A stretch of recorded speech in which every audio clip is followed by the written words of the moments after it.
ಕರ್ನಾಟಕ ರಾಜ್ಯದಲ್ಲಿ ಹಿಂದೂಗಳ ರಕ್ಷಣೆನೇ ಇಲ್ಲದಾಗೋಗಿದೆ. ಮುಸಲ್ಮಾನ್ ಗೂಂಡಾಗಳಿಗೆ ಈ ಕಾಂಗ್ರೆಸ್ ಸರ್ಕಾರ ನಾವು ಏನೇ ಕೊಲೆ ಮಾಡಿದ್ರು ಕೂಡ, ನಾವು ಯಾರಿಗೆ ಚಾಕು ಹಾಕಿದ್ರು ಕೂಡ ನಮಗೆ ಕಾಂಗ್ರೆಸ್ ಸರ್ಕಾರ ರಕ್ಷಣೆ ಕೊಡುತ್ತೆ ಅನ್ನುವಂಥ ವಿಶ್ವಾಸದಲ್ಲಿ ಮುಸಲ್ಮಾನ್ ಗೂಂಡಾಗಳು ಕರ್ನಾಟಕ ರಾಜ್ಯದಲ್ಲಿ ಅಟ್ಟಹಾಸ ಮೆರೀತಾ ಇದ್ದಾರೆ. ಹುಬ್ಬಳ್ಳಿಯ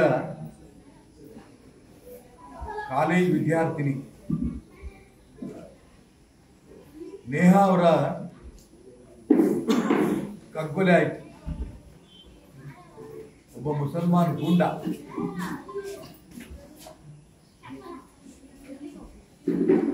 ಕಾಲೇಜ್ ಆವರಣಕ್ಕೆ ನುಗ್ಗಿ ಚಾಕುವನ್ನ ಅನೇಕ ಬಾರಿ ತಿವಿದು ನೇಹಾ ಕೊಲೆಯಾಗಿದೆ.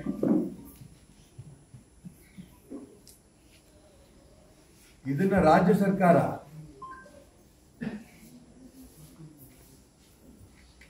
ಆ ಕೊಲೆಗಡಕನ ಬಗ್ಗೆ ಕಠಿಣವಾದ ಕ್ರಮ ತಗೋಬೇಕು, ಹಿಂದೂಗಳ ರಕ್ಷಣೆ ಆಗಬೇಕು, ಏನ್ ಮಾಡ್ತೀವಿ ಈ ನಿಮಿಷದ ತನಕ ಕೂಡ ರಾಜ್ಯದ ಮುಖ್ಯಮಂತ್ರಿಗಳಾಗ್ಲಿ ಗೃಹ ಮಂತ್ರಿಗಳಾಗ್ಲಿ ಹಿಂದೂ ಸಮಾಜಕ್ಕೆ ನಾವು ನಿಮ್ಮ ಪರವಾಗಿ ನಿಲ್ತೇವೆ, ಯಾವುದೇ ಕಾರಣಕ್ಕೂ ಕೊಲೆಗಡಕರ ರಕ್ಷಣೆ ಕೊಡಲ್ಲ, ಈ ಮಾತನ್ನ ಈ ನಿಮಿಷದ ತನಕ ಕೂಡ ರಾಜ್ಯದಲ್ಲಿ ಹೇಳಿಲ್ಲ. ಗೃಹ ಮಂತ್ರಿಗಳು ಬೇಜವಾಬ್ದಾರಿ ಹೇಳಿಕೆ, ಮುಖ್ಯಮಂತ್ರಿಗಳು ಬೇಜವಾಬ್ದಾರಿ ಹೇಳಿಕೆ, ಇದು ಹಿಂದೂ ಸಮಾಜವನ್ನು ಆಕ್ರೋಶ ಮಾಡೋ ದಿಕ್ಕಿನಲ್ಲಿ ಅವ್ರ ಹೇಳಿಕೆಗಳು, ಹಾಸ್ಯಾಸ್ಪದ ಹೇಳಿಕೆಗಳು ಕೊಡ್ತಾ ಇದ್ದಾರೆ. ಅವ್ರನ್ನ ಕೊಲೆಗಡಕರನ್ನ ತಕ್ಷಣ ನೇಣಿಗೆ ಹಾಕ್ಬೇಕು, ಇಲ್ಲ ಗುಂಡಿಟ್ಟು ಕೊಲ್ಲಬೇಕು. ಆಗ ಇಡೀ ಹಿಂದೂ ಸಮಾಜ ಸ್ವಲ್ಪ ಸಮಾಧಾನ ಆಗಿರಬಹುದು. ಇಲ್ಲ ಅಂತಂದ್ರೆ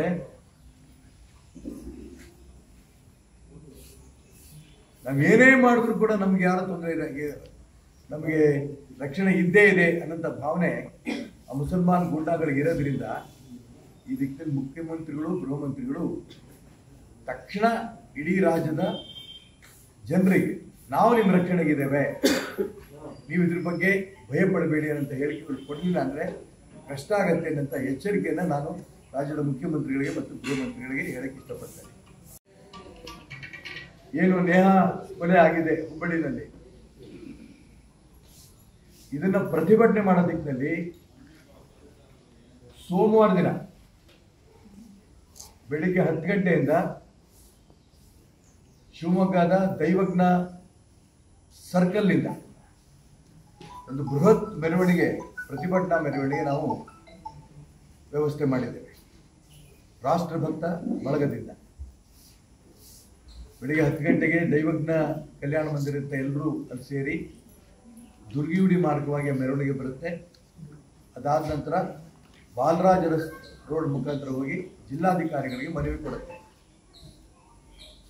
ಇದಕ್ಕೆ ಸಮಸ್ತ ಹಿಂದೂ ಬಾಂಧವರು ಎಲ್ಲರೂ ಈ ಒಂದು ಬೃಹತ್ ಮೆರವಣಿಗೆಯಲ್ಲಿ ಬರಬೇಕು, ಭಾಗವಹಿಸಬೇಕು ಅಂತೇಳಿ ನಾನು ಪ್ರಾರ್ಥನೆ ಮಾಡ್ತೇನೆ. ರಾಜ್ಯ ಸರ್ಕಾರ ಈ ದಿಕ್ಕಿನಲ್ಲಿ ಹೆಚ್ಚಿನ ಗಮನವನ್ನು ಕೊಡಬೇಕು ಅನ್ನೋದು ಒತ್ತಾಯವನ್ನು ಕೂಡ ಈ ಸಂದರ್ಭದಲ್ಲಿ ನಾನು ಮಾಡಕ್ಕೆ ಇಷ್ಟಪಡ್ತೇನೆ. ಇದಲ್ಲದೆ ಚನ್ನಗಿರಿಯಲ್ಲಿ ಕೂಡ ಮೊನ್ನೆ ಒಬ್ಬ ಯುವಕನಿಗೆ ಚಾಕು ಹಾಕಿದ್ದಾನೆ.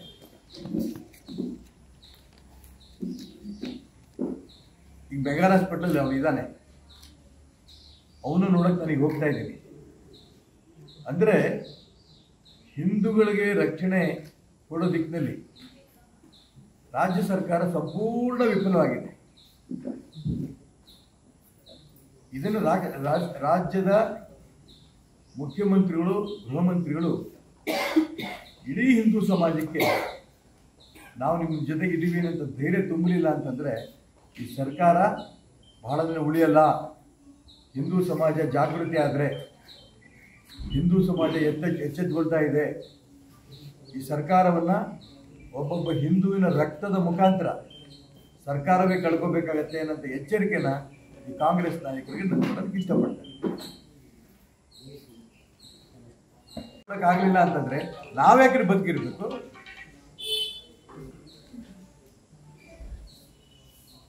ಕಾಂಗ್ರೆಸ್ನವರು ಮುಸಲ್ಮಾನರ ರಕ್ಷಣೆ ನಿಂತಿರ್ಬೇಕಾದ್ರೆ ಇಡೀ ಹಿಂದೂ ಸಮಾಜದ ರಕ್ಷಣೆ ನಮ್ಮ ಕರ್ತವ್ಯ ಇದೆ, ನಾವು ಮಾಡ್ತೇವೆ. ಮಾಡಲಿ, ಎಷ್ಟು ಜನಕ್ಕೆ ಅರೆಸ್ಟ್ ಮಾಡ್ತಾರೋ, ಎಷ್ಟು ಜನ ಜೈಲಿಗೆ ಕಳಿಸ್ತಾರೋ ಕೊಡ್ಲಿ, ಕಳಿಸ್ಲಿ ನೋಡೋಣ.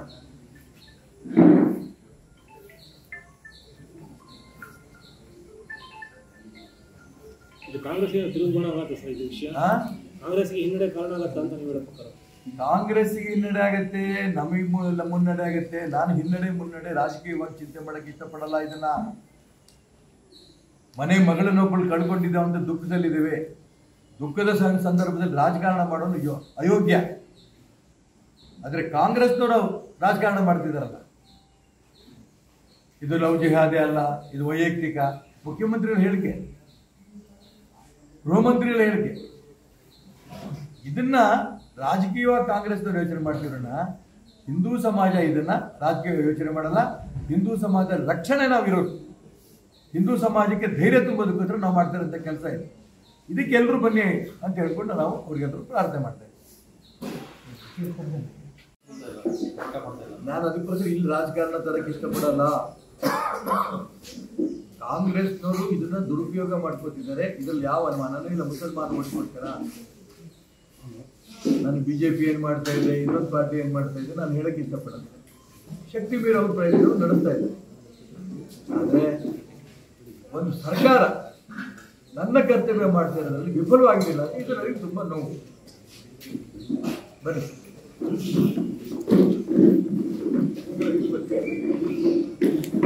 ನಾವೇನ್ ಮಾಡಕ್ ಹೊರಟಿದ್ವಿ, ಇದು ಹಿಂದೂ ಸಮಾಜ ಜಾಗೃತಿ ಆಗಿದೆ. ಈ ಸಮಾಜವನ್ನ ಈ ರೀತಿ ಮುಟ್ತಾ ಇದ್ವಿ, ಹುಷಾರನಂತ ಎಚ್ಚರಿಕೆ ಕೊಡಂತ ಒಂದು ನಾಳೆ ಮೆರವಣಿಗೆ ನಾವು ಮಾಡ್ತಾ ಇದ್ದೀವಿ.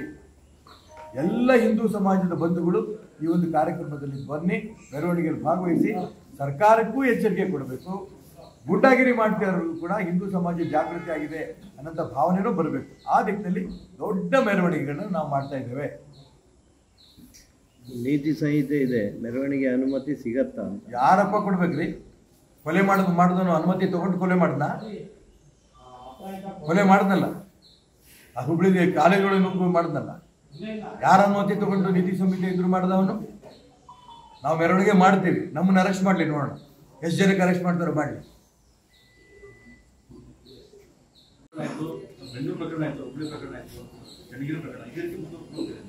ನಾನು ಅದಕ್ಕೆ ಹೇಳ್ತಿರೋದು, ಬೆಂಗಳೂರು ಪ್ರಕರಣದ ಬಗ್ಗೆ ಅಲ್ಲೂ ಹಲವಾರು ಮಾತಾಡಿದ್ರು.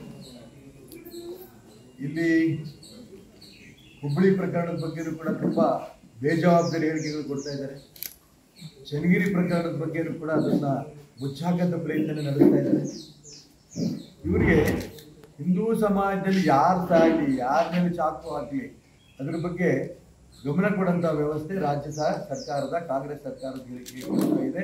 ಇವರೊಂದು ರೀತಿ ಹಿಂದೂ ವಿರೋಧಿ ಸರ್ಕಾರ ಆಗೋಗಿದೆ. ನಾನು ಅದಕ್ಕೋಸ್ಕರ ಹೇಳಿದ್ರೆ, ಹಿಂದೂ ವಿರೋಧಿ ಸರ್ಕಾರ ಇದೇ ರೀತಿ ಮುಂದುವರೆದ್ರೆ ಬಹಳ ದಿನ ಈ ಸರ್ಕಾರ ಇರಲ್ಲ. ಈ ಎಚ್ಚರಿಕೆಯನ್ನು ಕೊಡಕ್ಕೆ ಇಷ್ಟಪಡ್ತಾರೆ. ಎಂ ಬಿ ಪಾಟೀಲ್ ಮತ್ತೆ ಸಂತೋಷ್ ಲಾಡ್ ಹೇಳಿದ್ದಾರೆ, ಇದು ಹಿಂದೂಗಳು ಮುಸ್ಲಿಂ ಅಂತ ನೋಡ್ಬೇಡಿ, ಜಾತಿ ನೋಡ್ಬೇಡಿ, ಇಲ್ಲಿ ಎಲ್ಲರೂ ನೋವಾಗಿದೆ ಅಂತ ಹೇಳ್ಬಿಟ್ಟು. ಹೌದು, ಸಂತೋಷ್ ಲಾಡ್ ಮಗಳಿಗೆ ಹಿಂಗೆ ಆಗಿದ್ರೆ ಏನ್ ಹೇಳ್ತಿದ್ರು? ಸಂತೋಷ್ ಲಾಡ್ ಮಗಳಿಗೆ ಈ ಮುಸಲ್ಮಾನ್ ಗೂಂಡಾಗಳು ಆ ರೀತಿ ಚಾಕು ಹಾಕಿದ್ರು, ಈ ಮಾತು ಹೇಳ್ತಿದ್ನಾ? ಸಂತೋಷ್ ಲಾಡ್ ಹೇಳ್ತಿದ್ರ? ಅವ್ರು ಉತ್ತರ ಕೊಡ್ಲಿ. ಗಂಡೋರ್ ಮನೆ ಹೆಣ್ಮಕ್ಳ ಬಗ್ಗೆ ಹಿಂದೂ ನೋಡ್ಬೇಡಿ, ಮುಸಲ್ಮಾನ್ ನೋಡ್ಬೇಡಿ ಅಂತೀರಿ, ಜಾತಿ ನೋಡ್ಬೇಡಿ ಅಂತೀರಿ. ನಿಮ್ಮನೆ ಮಗಳಿಗೆ ಹಿಂಗಾಗಿದ್ದಿದ್ರೆ? ಅದಕ್ಕೋಸ್ಕರ ಹೇಳ್ತೀನಿ, ಸರ್ಕಾರ ಹಿಂದೂಗಳು ಬೇರೆ ಮುಸಲ್ಮಾನರು ಬೇರೆ ಅಂತ ಒಂದ್ ಕಣ್ಣಿ ಸುಣ್ಣ ಒಂದ್ ಕಣ್ಣಿ ಬೆಣ್ಣೆ ಹಾಕಂತ ವ್ಯವಸ್ಥೆ ಮಾಡ್ತಿರೋದಕ್ಕೋಸ್ಕರ ಆ ಮುಸಲ್ಮಾನ್ ಗೂಂಡಗಳು ಇಷ್ಟೊಂದು ಬಲ್ತಿರೋದು. ಇದಕ್ಕೆ ಹಿಂದೂ ಸಮಾಜ ಉತ್ತರ ಕೊಡೋದು ಬರುತ್ತೆ ಶಾಂತಿಯಿಂದ. ಈ ಶಾಂತಿಯಿಂದ ನಮ್ದು ದೌರ್ಬಲ್ಯ ಅಂತ ಅನ್ಕೋಬೇಡಿ. ಇದನ್ನ ನಾನು ಸಂಬಂಧಪಟ್ಟ ಮಂತ್ರಿಗಳಿಗೆ, ಸಂಬಂಧಪಟ್ಟ ಮುಖ್ಯಮಂತ್ರಿಗಳಿಗೆ ನಾನು ಹೇಳಕ್ಕೆ ಇಷ್ಟಪಡ್ತೇನೆ. ದೇಶಪೂರ್ತಿ ಹಿಂದೂ ಕಾರ್ಯಕರ್ತರು ವಿಜಯಪುರದಲ್ಲಿ ಒಬ್ಬ ಹಿಂದೂ ಕಾರ್ಯಕರ್ತನಿಗೆ ಕಾರ್ ಆಕ್ಸಿಡೆಂಟ್ ಮಾಡಿ ಉದ್ದೇಶಪೂರ್ವಕ ಕೊಲೆ ಮಾಡಿದ್ದಾರೆ. ಇದನ್ನೆಲ್ಲವನ್ನು ಮುಖ್ಯಮಂತ್ರಿಗಳು ಗೃಹ ಮಂತ್ರಿಗಳು ಗಮನಿಸಬೇಕು.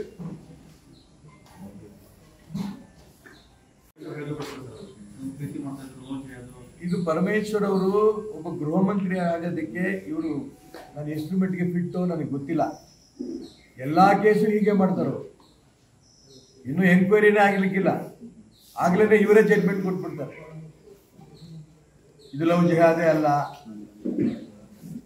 ಇವ್ರಿಗೆ ಇಷ್ಟು ಬೇಜವಾಬ್ದಾರಿ ಯಾಕೆ?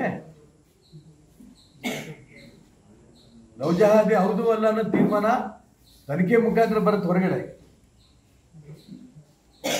ಅದಕ್ಕೋಸ್ಕರ ನಾನು ಹೇಳ್ತೀನಿ, ಮುಖ್ಯಮಂತ್ರಿಗಳು ಗೃಹ ಮಂತ್ರಿಗಳು ಸಂಬಂಧಪಟ್ಟ ಯಾವುದೇ ಮಂತ್ರಿಗಳು ಇರ್ಬೋದು, ಹೇಳಿಕೆ ಕೊಡ್ಬೇಕಾದ್ರೆ ಜವಾಬ್ದಾರಿಯಿಂದ ಹೇಳಿಕೆ ಕೊಡಬೇಕು.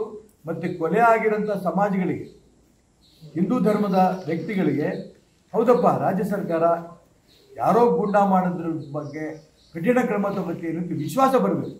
ಆ ದಿಕ್ಕಲ್ಲಿ ಸರ್ಕಾರ ತನ್ನ ಗಮನ ಹರಿಸ್ಬೇಕು.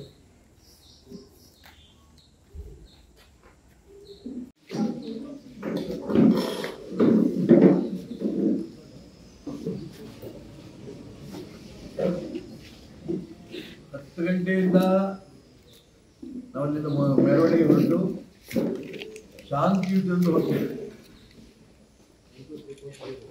ಇದನ್ನಾಗಲೇ ನಾನು ಜಿಲ್ಲಾ ರಕ್ಷಣಾಧಿಕಾರಿಗಳಿಗೂ ತಿಳಿಸಿದ್ದೇನೆ. ನಮ್ಮ ಕಚೇರಿಯಿಂದ ಅವರಿಗೆ ಅನುಮತಿಗೋಸ್ಕರ ಪತ್ರವನ್ನು ಕೂಡ ಕಳಿಸಿದೆ. ನೀವು ಕಳಿಸಿ ನಾನು ಗಮನಿಸ್ತೇನೆ, ಅವಕಾಶ ಮಾಡಿಕೊಡ್ತೀನಿ ಅನ್ನೋ ಅಂಶವನ್ನು ಕೂಡ SP ಹೇಳಿದ್ದಾರೆ. ಈ ಹೇಳಿದ್ರು ಕೂಡ ಅಕಸ್ಮಾತ್ ನೀವೇನೋ ಹೇಳಿದಾರೆ ಪರ್ಮಿಷನ್ ಕೊಡಲಿಲ್ಲ ಅಂದರೆ ಪರ್ಮಿಷನ್ ತಗೊಳ್ಳೋದು ಗೊತ್ತು.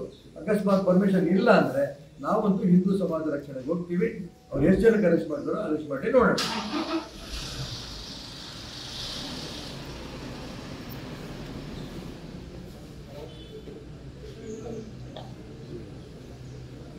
ಮೋಸ್ಟ್ಲಿ ಈಗ ಕಾಣೋದು